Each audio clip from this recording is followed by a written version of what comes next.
Assalamualaikum warahmatullahi wabarakatuh. Kami dari kelompok 2 izin mempresentasikan fosil invertebrata dengan kelas Gastropoda dan Cephalopoda. Untuk anggota kelompoknya ada Ibnu Kalapasya, ada Muhammad Fahrinul Hakim, ada Syarke Cikantur Siahaan, ada Ahmad Febri Alfiansyah, dan saya sendiri Farel Najun Arifa, lalu ada Jessica Arela Ranita. Yang pertama ada karakteristik dari gastropoda.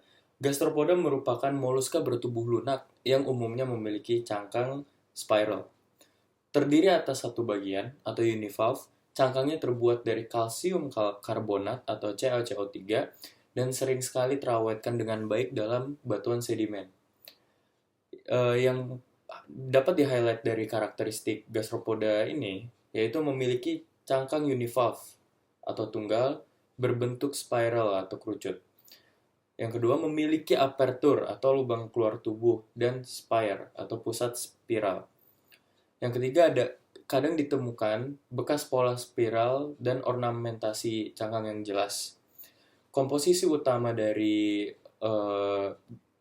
gastropoda ini umumnya adalah kalsit atau aragonit. Selanjutnya ada paleoekologi dari gastropoda. Gastropoda hidup di berbagai lingkungan, dari laut dangkal, air tawar, hingga daratan. Sebagian besar spesies hidup di laut atau marine gastropods, dan berperan sebagai herbivora, detrivora, atau karnivora yang kecil. Fosil gastropoda sering ditemukan dalam batuan sedimen laut dangkal, terutama pada endapan karbonat atau pasir laut. Kehadirannya mencerminkan lingkungan netritik dalam kedalaman 0-200 meter. Kondisi hidup dari gastropoda yang pertama adalah epifaunal atau infaunal, hidup di atas atau di dalam substrat. Lalu dia toleran terhadap berbagai salinitas, dan gastropoda adalah indikator lingkungan laut dangkal yang tenang hingga ke daratan. Oke, selanjutnya itu ada morfologi dari gastropoda. Morfologi fosil gastropoda itu bervariasi, namun umumnya dapat dijelaskan dengan bagian-bagian berikut.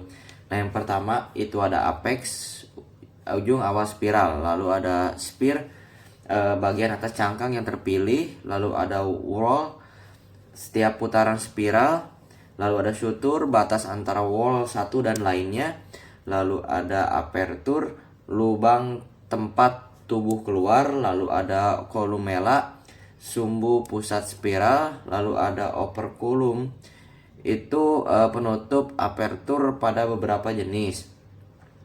Morfologi ini mencerminkan cara hidupnya.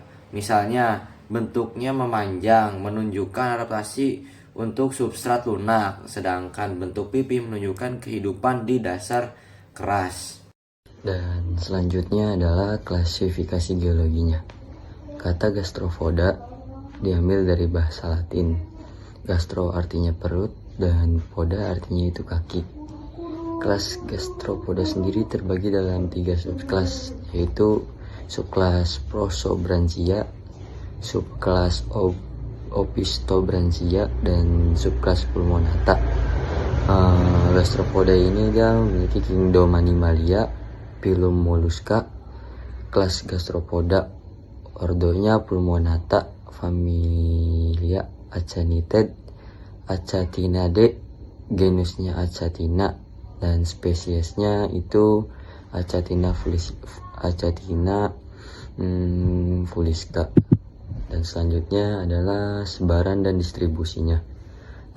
Sebaran dan distribusinya itu gastropoda tersebar di seluruh dunia, di semua habitat yang dapat dibayangkan, baik di darat, air tawar maupun laut, mulai dari samudra terdalam hingga ketinggian lebih dari 6.000 meter.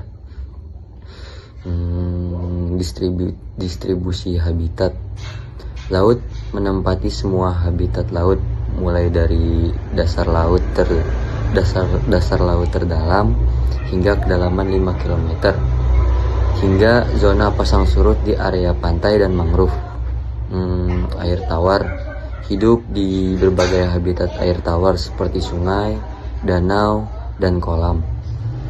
darat merupakan salah satu dari sedikit invertebrata yang dapat hidup di darat, bahkan di daerah dengan ketinggian tinggi. Cephalopoda adalah hewan laut dari filum Mollusca yang mencakup cumi-cumi, gurita, sotong, dan nautilus.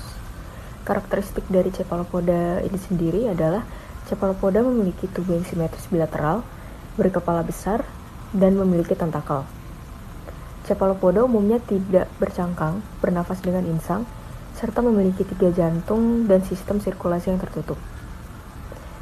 Cephalopoda ini memiliki otak dan mata yang berkembang, dapat bergerak cepat dengan jet propulsion, serta mengubah warna tubuh lewat kromatofor untuk kamuflase, dan mereka berkelamin terpisah, yaitu melakukan pembuahan internal dan memiliki kantung tinta sebagai pertahanan diri.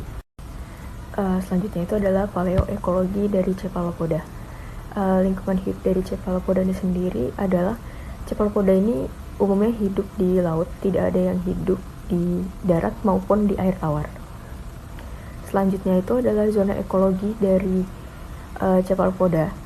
Cephalopoda umumnya ditemukan di laut dangkal atau neritik, hingga laut dalam atau batial. Itu tergantung dari jenisnya. Cara hidup dari cephalopoda ini adalah cephalopoda ini termasuk hewan nektonik pelagik, yaitu mampu berenang bebas di kolom air dan bukan hewan dasar laut atau bentik. Dan yang terakhir itu kondisi lingkungan dari cephalopodanya ini. Cephalopoda ini dapat hidup di perairan tropis hingga beriklim sedang dengan suhu dan kedalaman yang bervariasi tergantung dari masa geologinya. Lalu masuk ke morfologi utama dari cephalopoda, itu adalah yang pertama kepalanya, dia berkembang di baik, lalu dia ada mata, mulut, dan juga ada paruh. Lalu untuk tentakelnya 8-9 dengan sakar untuk menangkap pangsa. Lalu untuk mantelnya dia mempunyai otot kuat untuk pergerakan jet. Lalu untuk sifonnya dia ada alat gerak dan ekspresi air. Untuk cangkangnya dia bervariasi di luar, dalam, ataupun tidak ada cangkang.